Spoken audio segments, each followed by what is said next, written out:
سلام و عرض ادب. انشالله که حال دلتون خوب باشه. با تحلیل مارکت کریپتوکارنسی و به خصوص بیت کوین در خدمت شما هستم. امروز 4 جولای مصادف با 14 تیر ماه 1403.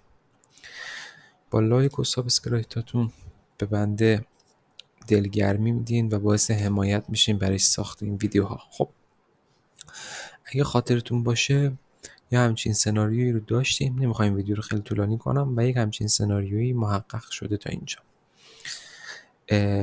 اما خب واکنش ها به سطح حمایتی چندان جالب نبوده از نظر من و از طرفی من انتظار داشتم که حداقل زمانی که به این سطح حمایتی میرسیم توی روز جمعه نباشه یا مثلا فرداش جمعه نباشه. چرا این دارم این حرف رو میزنم؟ اولا فردا خبر خیلی مهم میاد تو مارکت ساعت 5:30 و ثانیاً معمولاً این یک چیز همیشگی نیست، یک چیزی که بر اساس تجربه بهش رسیدم. اکثر اوقات مارکت جمعه ها میرسه. خب یه بررسی داشته باشیم. ببینید دوستان، تک به تک این ریزموج هایی که من به دست آوردم درسته، تک به تکشون درسته. شاید این قسمت فقط ABC رو مثلا بخوایم جابجا کنیم و یک کم تغییرات بدیم، همین، وگرنه تک به تکشون درسته. اگه این سطح بشکنه چی؟ باز هم درسته، اما الگوی ماژور تغییر میکنه. خب ببینید من الان همچین انتظاری رو از قیمت دارم. توی آلت کوین ها هم من دارم همچین چیزی میبینم و آخر ویدیو بهتون نشون میدم خیلی سریع. اما یه بررسی داشته باشیم اگه این سطح بشکنه پلن چیه؟ الیوت هارمونیک چی میگه؟ پلن چیه؟ من یکی از پلن هایی که الان به ذهنم رسیده و نقشش رو ترسیم کردم باهاتون در میون بذارم. خب بریم به تایم فریم دیلی که خیلی قاطی پاتی نشه. توی تایم فریم دیلی ببینید دوستان، من اینو قبلا شمردم، باز هم همونجوری شمارش کردم، هیچ فرقی نکرده.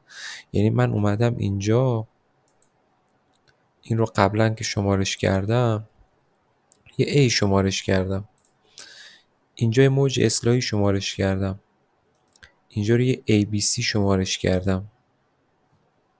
خب این قسمت رو یه ABC شمارش کردم.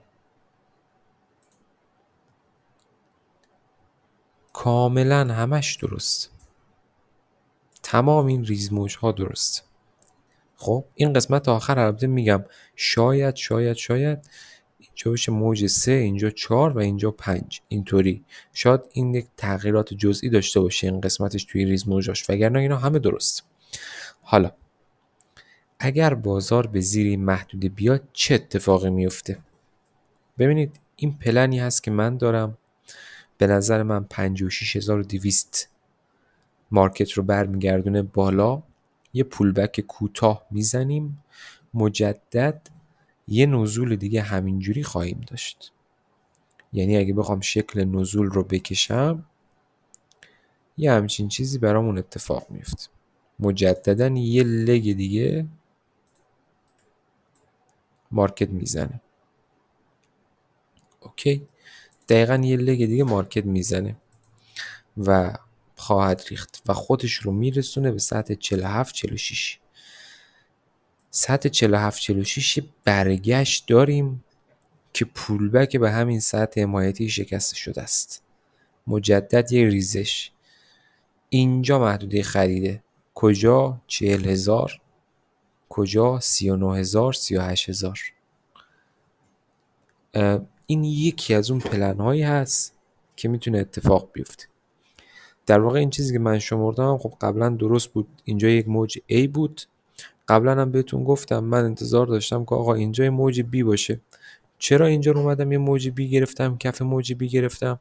چون اینجا یک A بوده، اینجا در واقع یک الگو اصلاحی بوده، باز مجددا اینجا یک ABC بوده. خب یک ABC هم میتونه یک باشه، هم میتونه در واقع قسمتی از یک زیگزاگ باشه، یعنی تو میتونی اینجا رو بی نذاری ایکس بذاری، اینجا رو یک زیگزاگ بذاری، اینجا میشه پایان موج بی.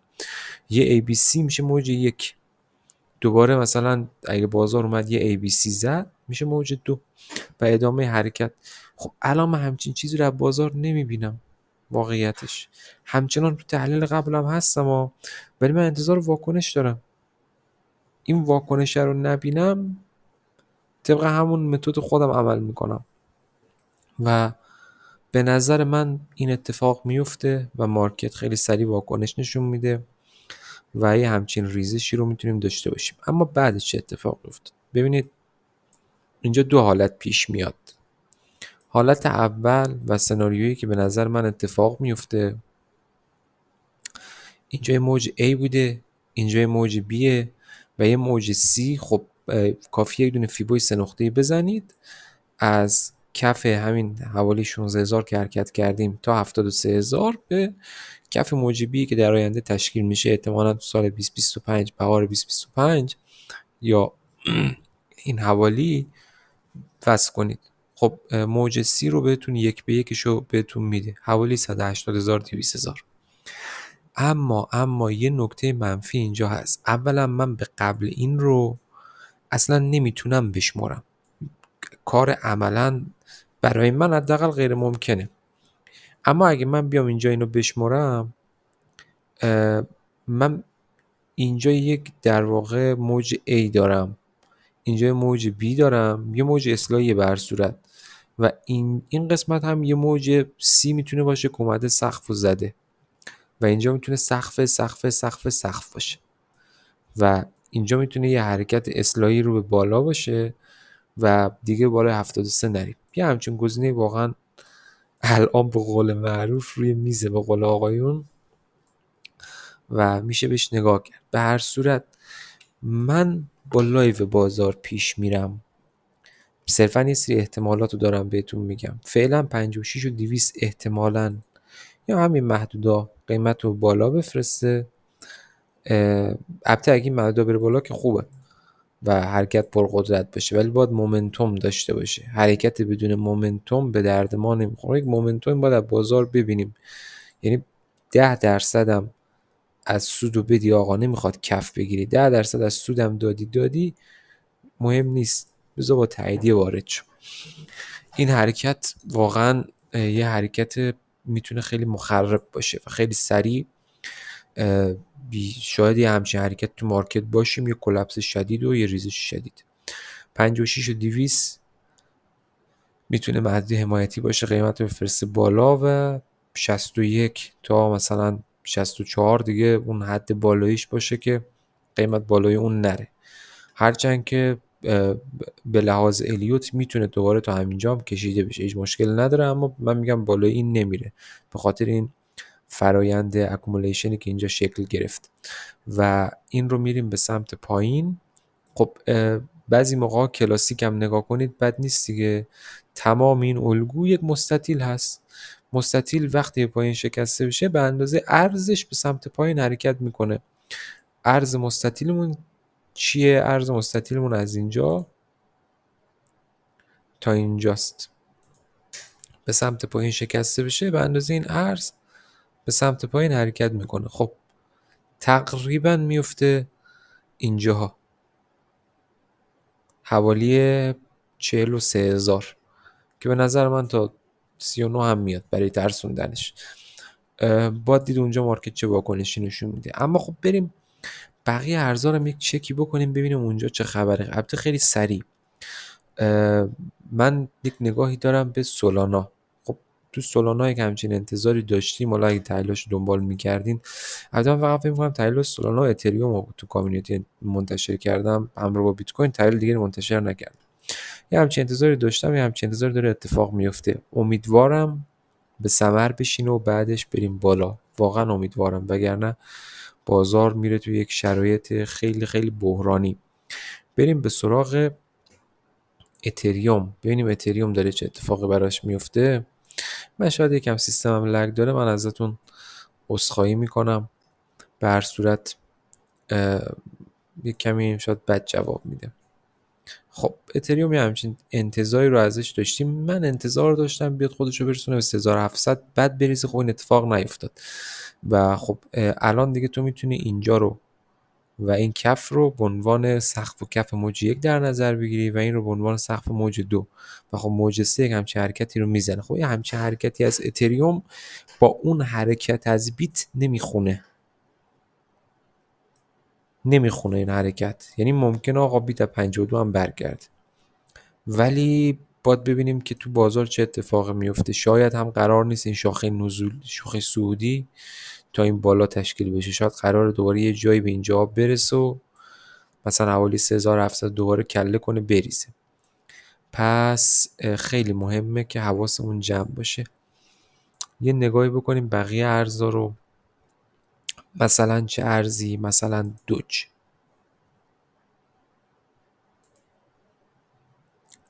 من توش نکته مثبت میبینم، توش نکته منفی نمیبینم.